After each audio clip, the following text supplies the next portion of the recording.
Gentlemen, a gentleman send me a message. Mr. Brown sent me a WhatsApp message. And he said on the message, I can show you the message because I have it with me. It's a WhatsApp that came to me. I didn't ask for it. Maybe let me read it to you. Perhaps it might make life much easier for you.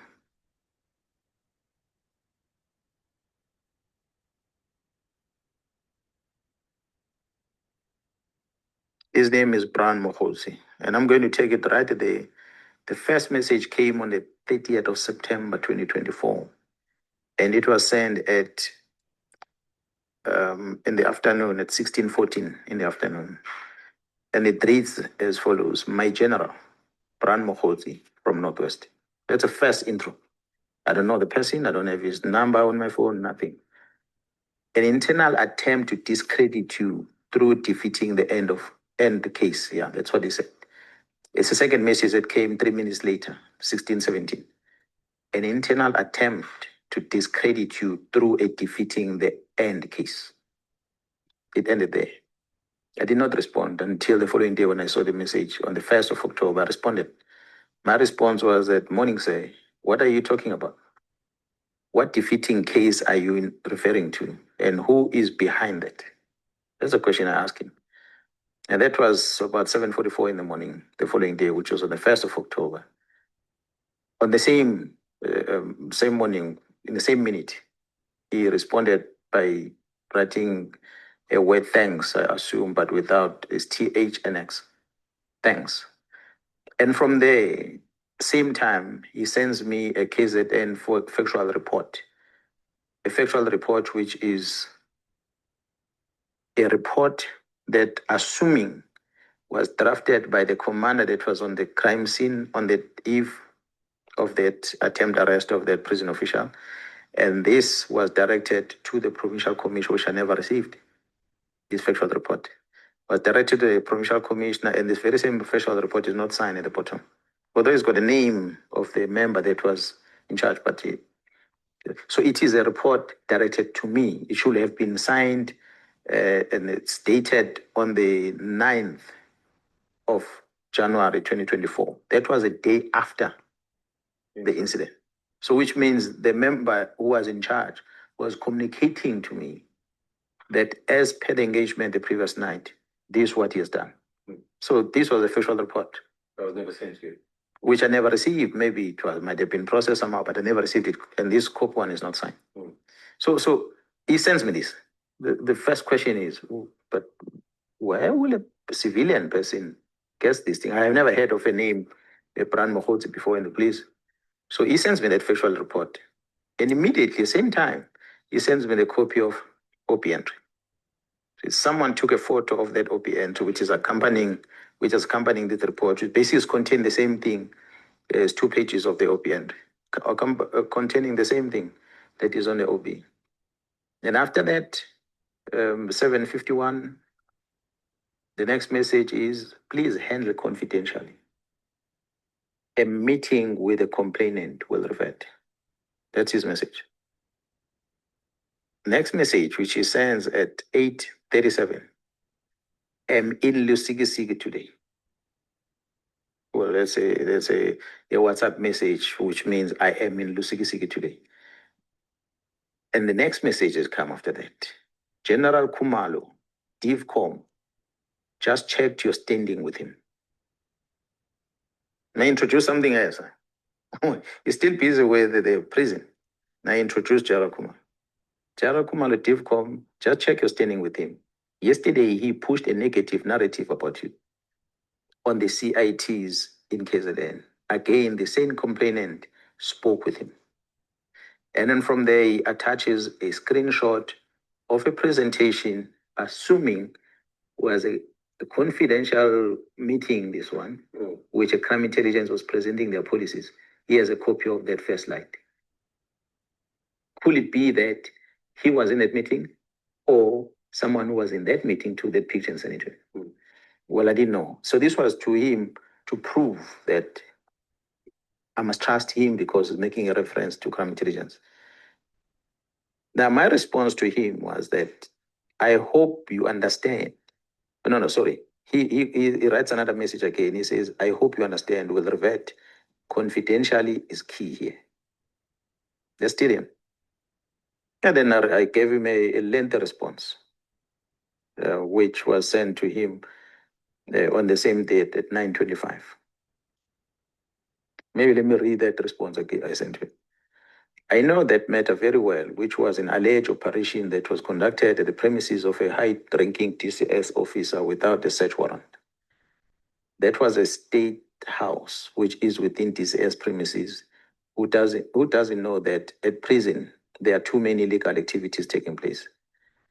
The alleged illicit goods were found in the dustbin, which was outside the house. Those members felt that only the TCS senior must be held responsible. Hence, they wanted to charge her. It is a known secret that there are many illegal activities that are taking place within TCS. So to simply blame the house tenant for items that are found inside the dustbin was malicious, and it would have not been successfully prosecuted, and a civil claim would have been registered against the SAPS. The minister will learn the truth one day about the items which have been about that team which have been complaining that I have made them conduct crime fighting operations which are outside their mandate. Although when they want to, they do such duties. For example, this one, which was carried out without following legal process, and let alone informing either myself nor the district commissioner. That was my response first. And then the second response about the DIVCO, I asked him, what did he say about me when I was talking about Jarokuma? And then he responded on my first message. He says, the minister is briefed. He has just arrived in Lusisi. General, this must be in your chest. The next message. And well, I responded to him and said, trust me on this one. And they responded again, you are having your interest, and that maybe you are having your own cartel. You don't listen to CI. Then Masemola intercepted him, meaning Masemola was in the meeting when Khumalo was uttering these words, and Masemola intercepted him. And also spoke about your provincial CI. Remember, he is retiring next month. And I responded, I said, please get me that presentation if there is one to confirm, or otherwise if there is any recording. That's me asking him. And his response was that nothing. General Carl will brief you next week.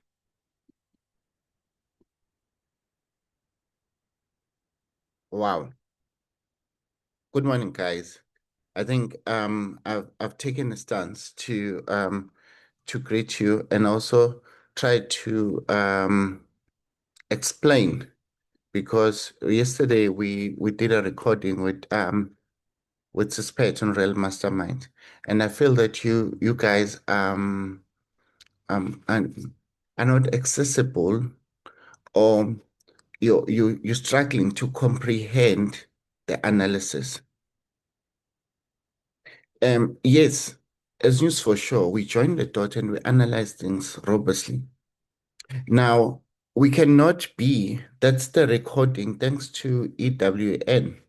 That's the recording that was done in April 2025, where EWN was sitting down with General Mkhwanazi.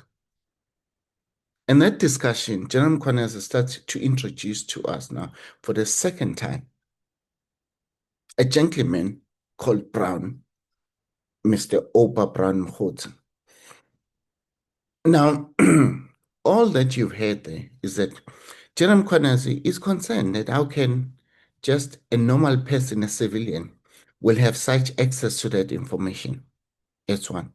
Number two, Brown, when he sends his email to these texts to General Mkhwanazi, he also doesn't stop there. He also does authenticate himself by the information that he sent he sent them copies of OB. You had the information that General Mkhwanazi was reading. So our argument yesterday with Real Mastermind was that we can now go to the commission and being told that Brown is a liar. That Brown, I mean, guys, you know what? This is just very hard because we we love you. We love you too much. And then it also concerns me when maybe it's how we articulate things. Or maybe it's just that you guys are not prepared to hear a critical analysis on any matter that involves this Matlala Commission. Now, I believe those SMS, those WhatsApp that were sent to General Mkhwanazi, and General Mkhwanazi also wanted to authenticate them. He said certain things, and he also spoke about his concerns about how can this person have this. We now know later on that General Mkhwanazi phoned his friend, which was a chief of staff, Kabinde. I said, Kabinde, do you know this person? He says, no, I know that person. That person is here in minister's office. You see, that's when the problem starts. That's when the problem starts. That now, if then this person is inside the minister's office, now, Mkhwanazi, they're investigating a matter of Amanswat. While investigating that matter, when it's being briefed on the other side by Khumalo and his team, they're starting to learn that there is a Ket Matlala who's involved. But then, amongst other things, is that Ket they also found screenshot of this guy who's their suspect, Ket Matlala, with a conversation with Brown Mogotsi. Now, Jerome Kwan says, but there's the same Brown that is busy talking to me about this thing. So now, you see now, that's where this issue starts. Because we are looking at Brown, Opa Brown Mogotsi, having access to this information. Now, how is it possible then now, then we can go back and say, no, Brown is lying. But then because Brown had this information and Brown had access to a minister's office, and then that Brown also was communicating with Ket Matlala, who's the main suspect in what Mkhwanazi and his team were investigating. And furthermore, is that there's also money exchange, that conversation that Brown will have with this suspect, Ket Matlala, whom now also Brown claims to have a direct access with the minister. And in the backdrop of that, we are aware that there is tensions that is there between General Mkhwanazi as well as the Minister of Police, which was Minister Mkhulu. Now, we also know that General Mkhwanazi also at the same time was also presiding on a matter of General Khan. Now, Brown also on that WhatsApp is also alluding to that also Khan was going to brief Mkhwanazi on something else. Now, that is why we did that recording when we were responding to the matter of saying, no, we cannot say Brown is just everything about Brown is a lie. No, I refuse to do that. And also, I refuse to accept, because before Brown should have appeared on the Matlala Commission, there's few things that could have happened. A due diligence should have taken place. So now, can I just go to the Matlala Commission now and claim that for argument's sake, I'm a US citizen? You're telling me that the investigating team of the Matlala Commission can't even investigate that? Let's just go in detail about this thing, because it really unsettles me. Now let's look at Brown Mogotsi Foundation. Well, I know that when you start a foundation, you must be part of the directors of the owners of the foundation or the entity that is within you. Now, Brown Mogotsi's foundation is never a director there. He was never registered as a director. He's never there. So how does his foundation become his foundation without him being a director? Only thing that is clear is, well, there is some instance where we do see his email address on some of the company information. But then now, for me, is why then Brown was not questioned about, you speak about Brown Mogotsi Foundation. So you are still there. What is your relationship with it? Do you know? Because even on the list of directors, the active directors, none of them is Mogotsi. Understand? Then number two is that let's look at Brown's ID, the issue of the ID number. Brown's ID number remains a concern for me because how is it possible? Because that his ID will be wrong, and then that is not picked up. Yes, when he's writing up an affidavit, he needs to write the ID number that appears in his ID. Well, then he needs to have articulated that. Excuse me. Then he needs to have explained that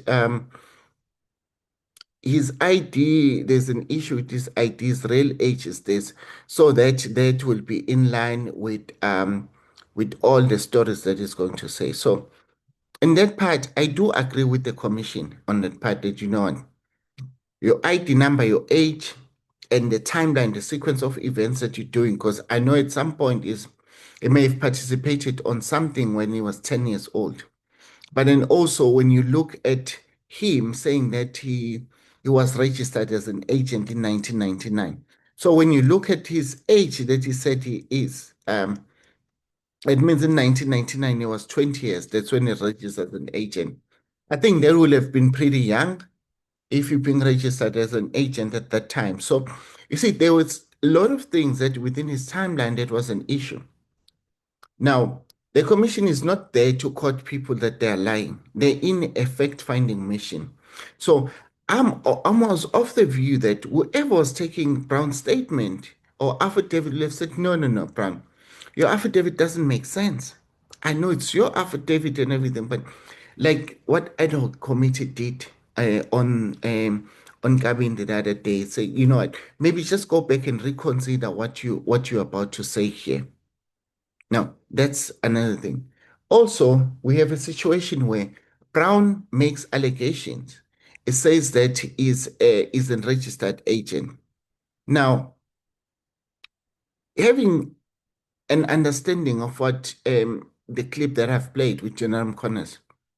Now, one, you ought to have understood one thing, that the person that is also being spoken to is General Khumalo. General Khumalo is a DIFCOM of crime intelligence. So if then now, I like to believe that now, because they were investigating Cat, then Brown Mogotsi also happens to be part of them, or of the people who were communicating with Cat, or information that they picked up there. So I would like to think that they will have actually supposed to have done a quick scan on who Brown is. Why this Brown is actually inside the minister's office. So I am thinking that the investigation leader could have actually asked Brown, or went back and asked General Khumalo, can you please verify this information? Or even if when they're questioning him and said, no, we just checked with crime intelligence, for example, and says, okay, we've just checked them, and yes, we've met your handler, but it doesn't seem like that there is information about you being a contact agent.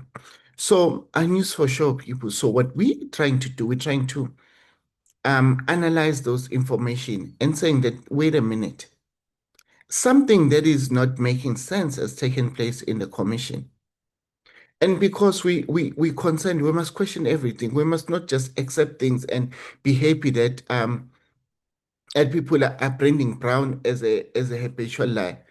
I'm not going to defend him and being a lying and everything, but now there is a strong chance that all of his information that he presented there may be disregarded. And I also know that we spoke about it, that the issue of him or Matlala meeting with General Khumalo in Durban. Guys, we are on the street. People speak. And then we realized that when people started talking about this, it says, they just bitter, basically.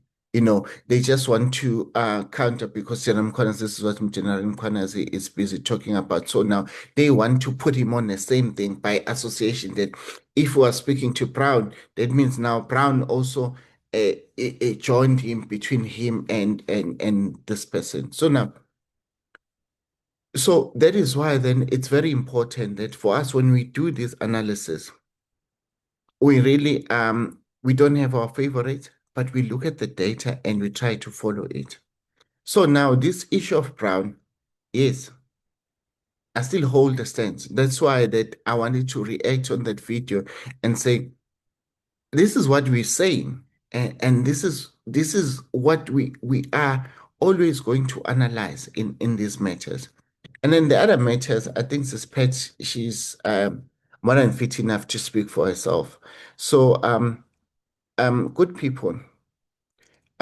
So whenever that we are questioning the stance of the commission with regards to Brown, these are our reasons why we're actually asking that, because all the information about Brown, if it gets to be discarded, it has a serious consequences on why we are here at the Matlala Commission. I thank you. Goodbye.